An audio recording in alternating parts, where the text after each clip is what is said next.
hoje, terça-feira você já sabe, né? É dia. Opinião sem medo, com Ricardo Katzmann. E ele já tá aqui com a gente. Ricardo, bom dia, seja bem-vindo mais uma vez. Obrigado, bom dia, Carol, bom dia, João. Bom dia. E bom dia para todos os nossos teleweb amigos e amigas ouvintes. Carol, você sabe que esse termo foi cunhado pelo Joãozinho. Sim. Eu aprendi, nunca mais esqueci. Nunca mais esqueceu, tá aí. É um ótimo termo, porque a gente é multiplataforma, tem que abarcar todo mundo, né, Ricardo?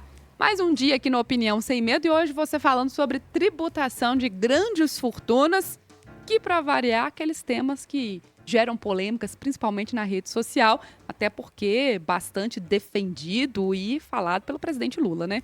Pois é, Carol. Por que é tão polêmico, né? Porque, evidentemente, tudo que toca na parte mais sensível do ser humano, que é o bolso, traz polêmica, né? E a grande questão, Carol, não é a defesa do presidente Lula em relação à taxação dos super ricos, né? E muito menos essa pesquisa que foi feita agora essa semana que mostrou que 69% dos brasileiros querem que ocorra essa taxação. Estamos falando de praticamente 7 brasileiros em cada 10 quer ver a turma muito rica ser sobretaxada, mais do que já é. Isso não é a questão em si, Carol. É a maneira com que esse debate está sendo colocado, tanto no Brasil, pelo presidente Lula, quanto no mundo também, por alguns hiper, ultra, mega, super bilionários, mas não mais do que 5 ou 10, que por causas pessoais, né, são questões íntimas, defendem esse tipo de tributação, uma espécie de sentimento de culpa deles mesmos por serem tão ricos assim. O meu ponto, Carol, é esse que eu vou defender até o fim dos meus dias. Se o que todos os governos, mas vamos falar do Brasil, né, João, que é o nosso quintal aqui. Se todo o dinheiro que a iniciativa privada já transfere compulsoriamente para o governo, para o Estado, se isso não é satisfatório, se isso não tem sido suficiente, a gente tem que, número 1, avaliar por que não tem sido isso suficiente, e a resposta todos nós sabemos, é porque o governo gasta muito e gasta mal o dinheiro, consequentemente não provém bem-estar para a população, não transforma o dinheiro que arrecada em segurança pública, em saúde pública, em educação pública, em infraestrutura. Então esse é o primeiro ponto.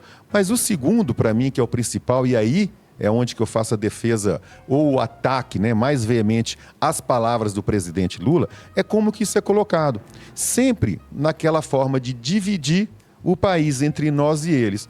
O presidente Lula vem culpando, e ele falou isso de forma clara, já há 2 semanas aqui no Brasil, ele falou que os mercados são os responsáveis pela fome de milhões de crianças no Brasil. O que, obviamente, é uma mentira.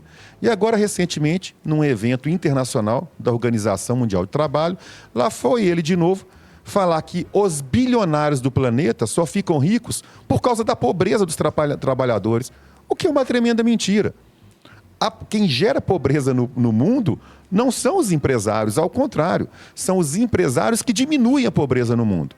Agora, se os governos, e volto a dizer, se o governo brasileiro pega 35% de toda a riqueza produzida pela sociedade privada, pela iniciativa privada, pega isso para si e não consegue diminuir a desigualdade, não consegue diminuir a pobreza, é no mínimo injusto, além de mentiroso, o presidente Lula atacar os empresários e os bilionários do mundo. E como é que tá, o que a gente pode falar assim, do status de hoje? A gente tem mais pobreza, mais ricos, menos ricos? Ô Joãozinho, aí que tá também, né? O mundo nunca foi tão próspero. Em 8 bilhões de seres humanos, a gente tem 1 bilhão e cacetada, quase 2 bilhões, de pobres. Isso é fato. Mas se você pegar 200 anos atrás, eu não vou nem recorrer a 300, 400, não vou lá para a Idade Média, não. Se você pegar 200 anos atrás, o mundo hoje, em todos os aspectos, é muito melhor. O mundo hoje tem uma educação melhor, o mundo hoje tem uma saúde pública melhor, o mundo hoje tem mais segurança. João, apesar desses conflitos todos no Oriente Médio, na África, no leste da Ásia, apesar disso tudo, nunca se morreu tão pouco, nunca se matou tão pouco, ainda que seja muito, em guerras e conflitos. Não dá para comparar, a humanidade hoje é muito melhor. E muito disso, João, se não tudo, não vem por causa da iniciativa pública, não vem por causa dos governantes como o presidente Lula, vem por causa da iniciativa privada, vem justamente por causa dos bilionários que o presidente ataca. Ô, João, a inovação aqui no Brasil, cara, olha esse número, isso aqui é espantoso. Todo o investimento feito no Brasil em inovação e tecnologia, 90%, não falei todo, mas 90% desse investimento é privado, não é do governo. Então, como que os empresários, que através do dinheiro que eles ganham, conseguem trazer tanta tecnologia, tanta inovação, que reflete melhores condições de saúde e tudo mais que eu acabei de falar, como esses podem ser culpados pela pobreza? Entende? Essa é a minha grande indignação com esse tipo de fala.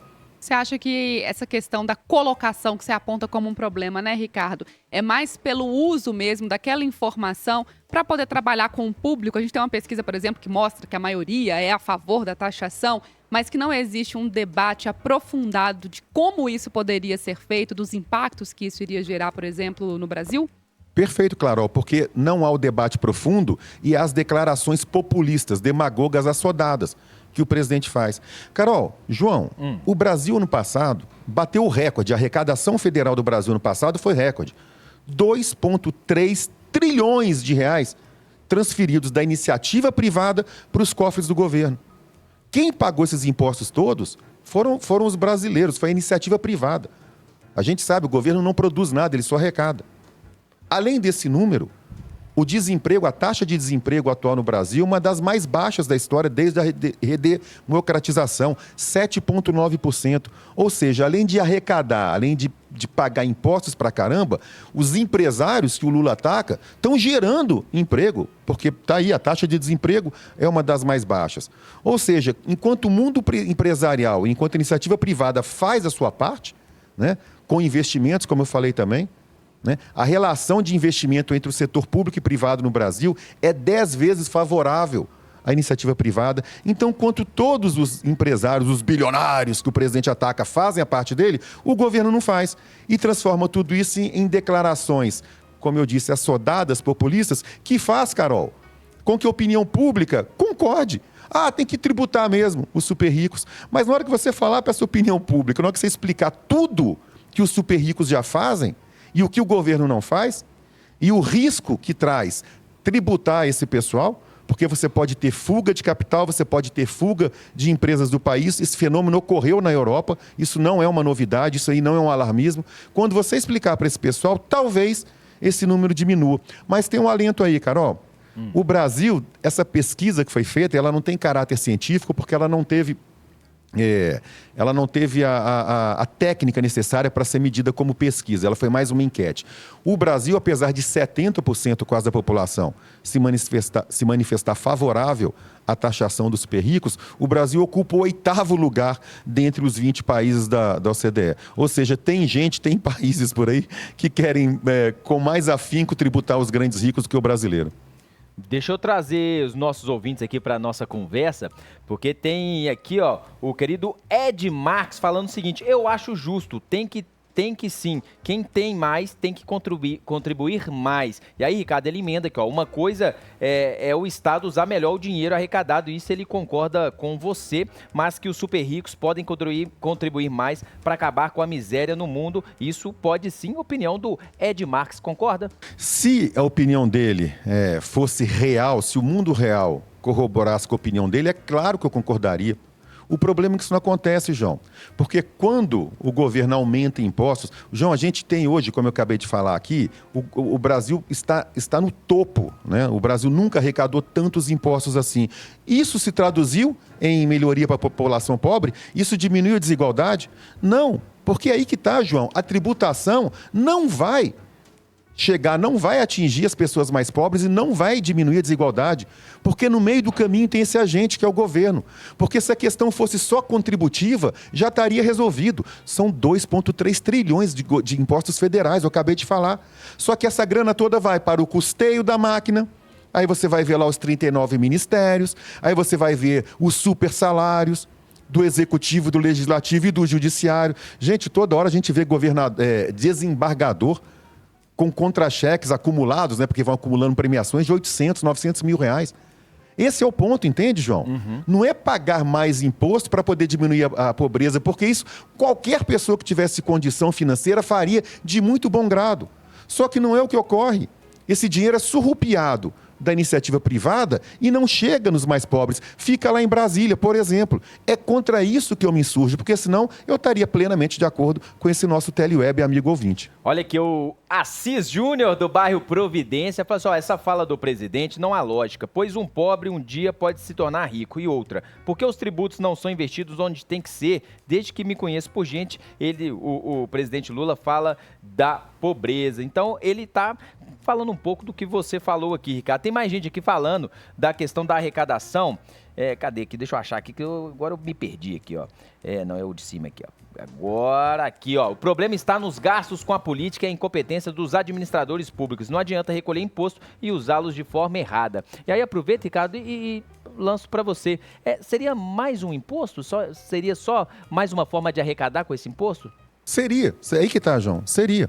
Porque a criatividade dos governantes mundo afora, mas aqui no Brasil especificamente, de criar novos impostos não tem fim. É impressionante. A questão, de novo, é para onde vai esse dinheiro. Arrecadar e de quem tirar é fácil. Agora, transferir e chegar em quem precisa, que é o difícil. Ô, João, quando a gente pega essa história da reforma tributária que está sendo proposta, foi proposta não, que está em trâmite no Congresso Nacional.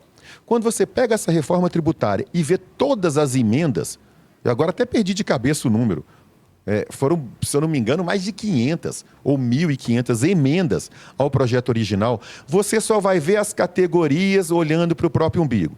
Então vai chegar a categoria de servidores públicos. Ah, não, eu tenho que pagar menos imposto, tenho que ter mais benefício. Aí vai o setor, estou dando exemplos aleatórios aqui, tá? Vai o setor automobilístico. Não, eu preciso de incentivo, então tenho que pagar menos imposto. Aí vai o outro segmento. É um país corporativista por natureza. O governo, o Estado brasileiro, é um Estado corporativista por natureza.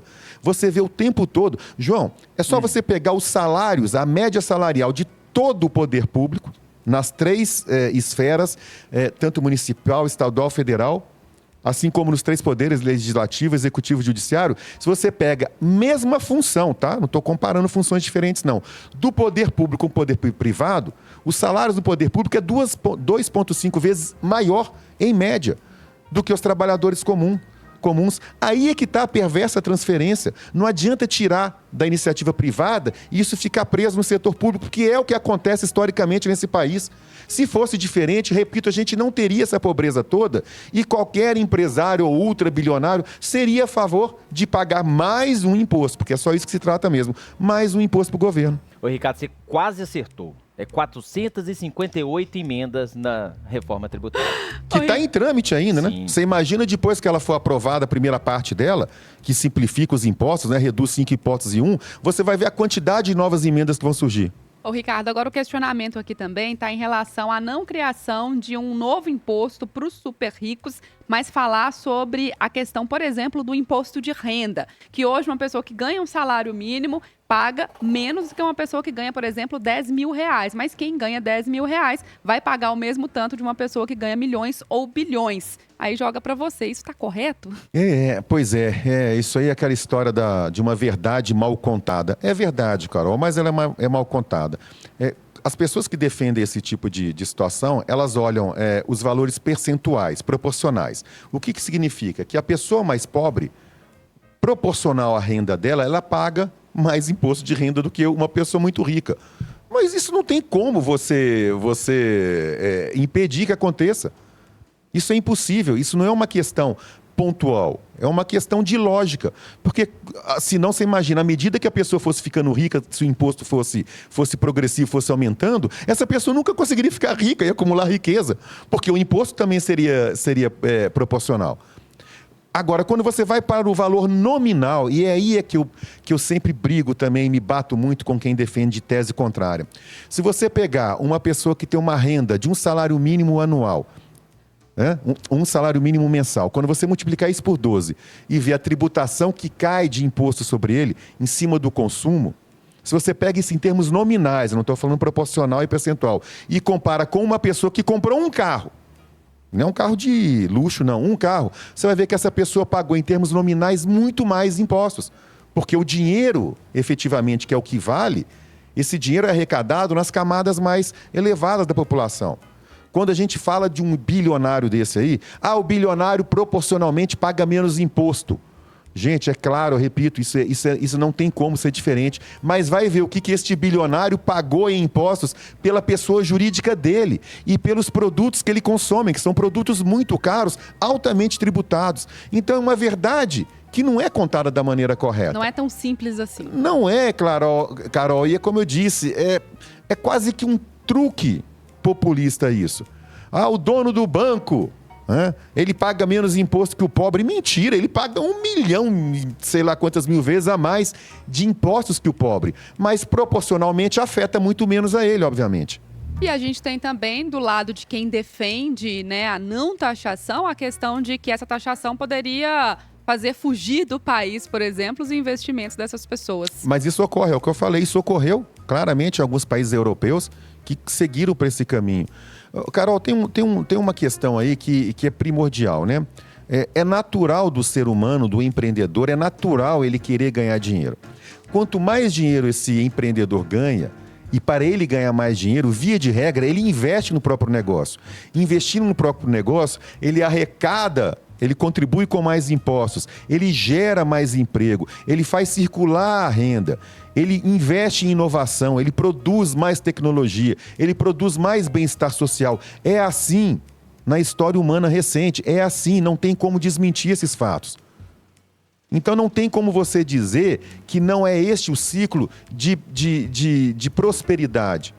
Quando você vai e ataca esse princípio que eu acabei de falar do empreendedor, é atacar o direito dele de ganhar mais dinheiro, você reverte, você subverte essa lógica. Aí o cara passa a pensar da seguinte forma: bom, por que eu vou trabalhar? Por que eu vou correr risco? Por que eu vou lutar contra 10 leões por dia? Porque a gente tem um dos ambientes de negócios mais hostil do planeta. Por que eu vou fazer isso tudo? Para na hora de ganhar dinheiro e fazer com esse dinheiro o que eu quiser, ou reinvestir no meu próprio negócio, ou aplicar, ou tomar água de coco na praia, por que ele vai correr esse risco se ele vai ser cada vez mais sobretaxado? E aí a consequência, como eu já disse, isso já ocorreu na Europa, é uma fuga de capital. Olha só, vamos terminar com comentários. Vamos lá, tá pra bombando finalizar. isso aqui. Vai travar o WhatsApp aqui, ó. 2 comentários, tá, Ricardo? Olha aqui, ó. O amigo aqui, ó, Matheus, ó. Primeiro ele falou que te adora, viu, Ricardo? Falou, ó, Obrigado, Matheus. Segundo eles, não estão nem aí para igualdade, não. Porque se tivessem preocupados com igualdade, o correto seria tributar renda e não consumo. E aí, para finalizar, aí você pode comentar os dois, Ricardo. O outro ouvinte aqui, ó, o Flávio Ferreira, ó, a tributação envolve alíquotas mais equilibradas, onde se diminui por um lado, trazendo o empresário para cá e aumenta do outro, melhorando a arrecadação. Um super rico, por exemplo, retira 10 milhões do CNPJ para a sua conta física e paga menos imposto que um trabalhador que paga 27,5% num salário razoável de R$7 mil, por exemplo. Então, 2 comentários aí para você finalizar, Ricardo. Mas foi isso que eu acabei de dizer. A conta não pode ser feita dessa maneira, João. Porque antes de transferir os 10 milhões para a pessoa física da pessoa jurídica, o bilionário pagou uma enormidade em impostos na pessoa jurídica. E aí você fala assim, bom, o dinheiro é dele, ou tem essa diferenciação. Eu, como dono da empresa, é minha empresa. Não, a empresa pagou muito, o Ricardo pagou pouco. Isso não existe, né, gente? Ricardo Kertzmann, opinião sem medo aqui na segunda edição do Central 98.